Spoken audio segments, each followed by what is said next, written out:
باللہ من الشیطان اللعین الرجیم بسم اللہ الرحمن الرحیم قال اللہ سبحانہ فی القرآن الکریم بسم اللہ الرحمن الرحیم یا ایہا الرسول بلغ ما انزل الیک من ربک فإن لم تفعل فما بلغت رسالتہ واللہ یعصمک من الناس۔ خالق ارشاد فرماتا ہے، اے میرے رسول، جو کچھ آپ کی طرف حکم نازل ہوا اس کو، اللہ کی طرف سے جو حکم نازل ہوا اس کو پہنچا دے۔ اگر تو نے آج کا یہ حکم لوگوں تک نہ پہنچایا تو یوں سمجھیں کہ آپ نے رسالت کا کچھ بھی نہ کیا، اور اللہ تمہیں لوگوں کے شر سے محفوظ رکھے گا۔ یہ آیت مجیدہ حضور سرور کائنات صلی اللہ علیہ وآلہ وسلم کے آخری حج سے الوداع ہونے کے موقع پر جس وقت حضرت غدیر کے مقام پر تشریف لے گئے، اس وقت یہ آیت مجیدہ نازل ہوئی، اور اس کے بعد فوراً رسول خدا صلی اللہ علیہ وسلم نے ایک پلان شتر کا منبر بنایا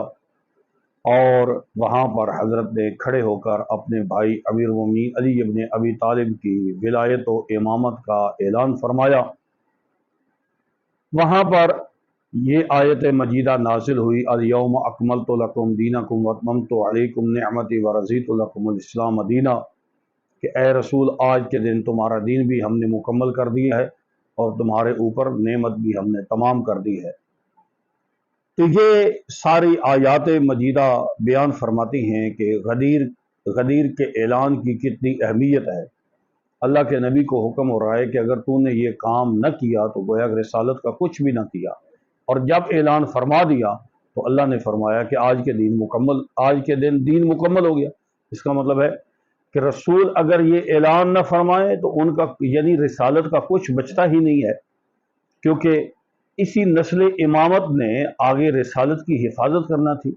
اس لیے اگر رسول اعلان نہیں فرماتے تو یوں سمجھیں کہ رسول کا جو پیغام ہے حضرت کی زندگی تک محدود رہتا ہے، اس کے بعد حضرت کا پیغام ختم ہو جاتا، دین میں مختلف بگاڑ پیدا ہوتے۔ اور اس کے بعد یہ بھی فرما دیا کہ آج دین مکمل ہو گیا، نعمتیں مکمل ہو گئی، یعنی امامت کا سلسلہ جب شروع ہو گیا تو اب اس کے بعد کسی نئے نظام کی ضرورت نہیں ہے۔ بڑے ہی واضح حدیث مبارکہ جناب رسول خدا نے ارشاد فرمایا، من کنت مولا ہو فعلی مولا، جس کا میں مولا ہوں اس کا علی مولا۔ اللہم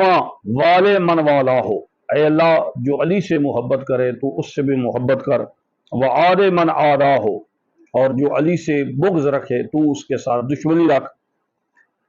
من اعانہ اعین ہو، جو علی کی اعانت کرے، جو علی کی مدد کرے تو بھی اس کی مدد کر، وانصر من نصرہ،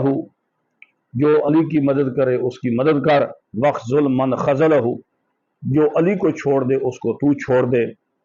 کن لہو، تو اس کا ہو جا، ولد ہی، اور اس کی اولاد کا ہو جا،